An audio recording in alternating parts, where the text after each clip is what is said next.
Of course, the AWA was on its last legs by the time Bischoff gets there. Money's tight, so eventually Eric has to audition with the WWF. And this is pretty surreal video to see. It's out there. It's on the Bischoff DVD that the WWE just released last year, and it's probably on YouTube somewhere. Bruce, you were there for this. Tell everyone how this went down as far as how it came to be, who interviewed him, where it happened, all that good stuff. Well, we were always on the hunt for talent, as I said, and always looking for play-by-play guys, interview guys, just different on-air talent. And Vince was always looking for a youthful, new look. So you called him? Eric had sent in his tape and his resume, so we had done a casting call. We had done a casting call in Hollywood, and we were bringing different people in at that time. So he had probably sent his stuff in, and we had called him and decided to bring him in. But we flew him in for an interview and an audition, and interviewed him there at 120 Hamilton Avenue. Vince and I did it. So that's in Stamford. This is before Titan Towers, right?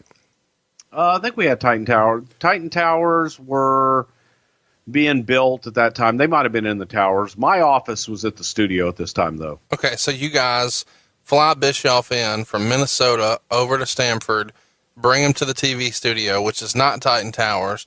Who all is involved in the interview? We've seen the famous video, and there's a video here of him with a broom.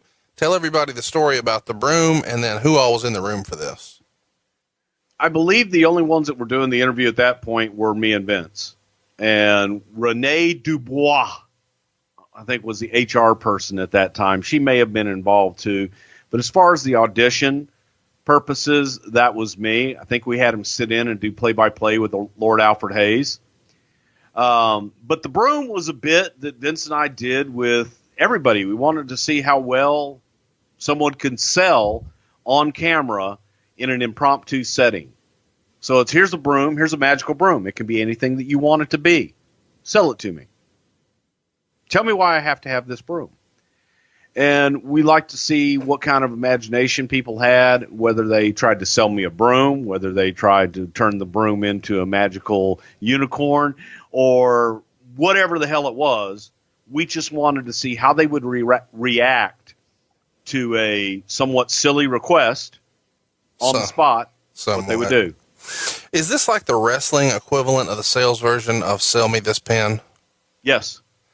Who do you remember in particular doing this broom bit and hitting a home run with it? Sean Mooney did well with it.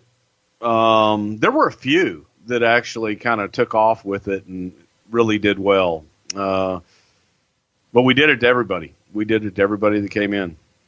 Well, obviously, Eric didn't get the gig. He shows up as an announcer for WCW on their C Squad the next year.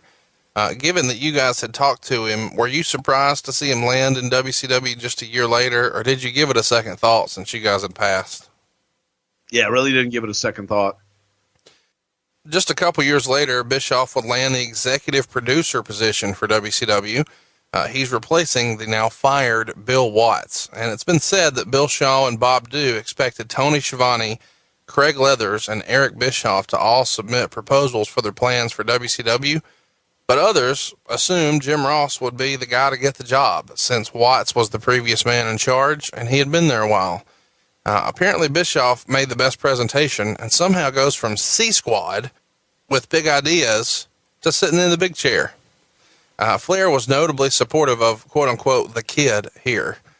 Bruce, what was the reaction within Titan Towers when a guy who interviewed a broom to be on your TV 3 years prior is now running your competition?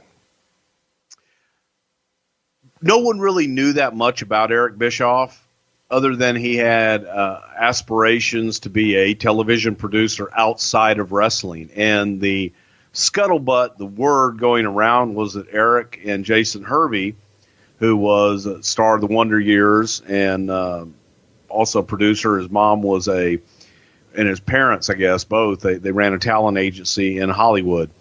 But they had developed a game show, a kids' game show. And that was part of the presentation that they had made to TBS. And in that, Eric made a proposal to run WCW, and WCW looked at it as, you know what, we've been going with the wrestling people up until this point, and it's not working. Maybe we need to get outside of the box and go with a television production person versus an old wrestler to run the business end of things, and maybe try something else, because this just isn't working. And that was the feeling with Eric. They felt that he presented fresh ideas and wasn't looking at it from a wrestler's point of view. And in addition, because we didn't know that much about Eric, we kind of brushed it off as though, well, who the hell is this guy? What the hell is he going to do? He doesn't have that much wrestling experience that anyone knew of. So to us, it really wasn't any threat at that point. And at that time, everybody who was in a higher up position within the WWF was an old-time wrestling person. Somewhat, yeah. Had wrestling experience, yes.